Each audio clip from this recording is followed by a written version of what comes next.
Hello again, first graders. I hope you're having a great week of reading.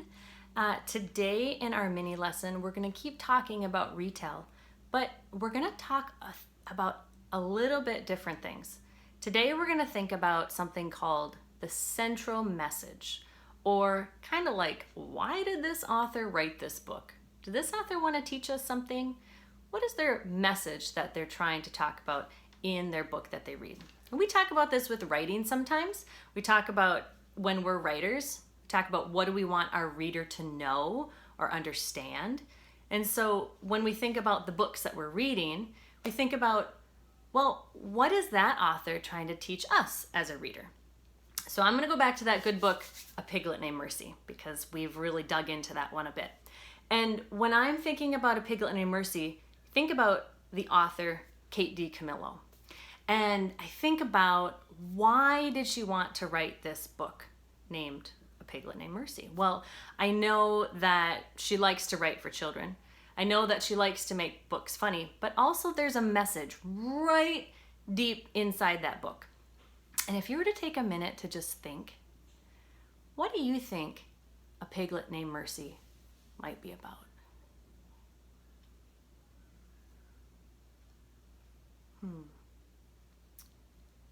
If I'm thinking about A Piglet Named Mercy, I'm thinking about those characters and what those characters are really feeling.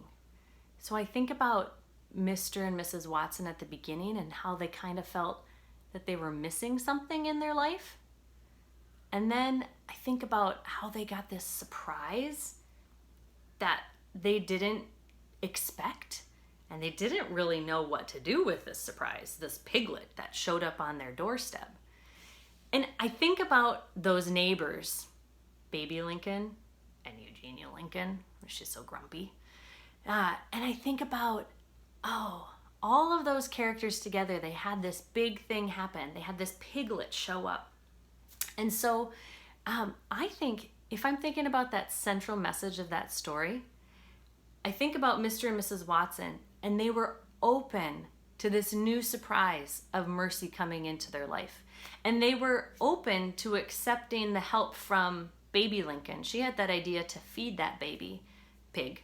And she had the idea to name that baby pig Mercy. And so if I were to think about what that central message might be, I don't know for sure because I'm not the author, but if I'm going to think about what that message might be, I think that central message might be open to new possibilities, open-mindedness. The Watsons were really open to trying this new thing. So when you go today and you think about your books, try to think about, what is that author really trying to tell me? And they might be lots of different things. You might think about your learning assets for this one. You might think about, is that author trying to teach me that it's a good idea to be responsible? Or is that author trying to teach me perseverance, really trying to overcome something? Or are they trying to teach me that it's a good idea to have a good challenge, or build stamina, or show integrity? So think about those learning assets when you're trying to figure out, what is that central message of the book? Now, like before, today there's no Seesaw post for this. So you just get to go and practice with your own books. So this might be a good chance to reread some of your favorite books. And this should, again, take about 40 minutes throughout the day.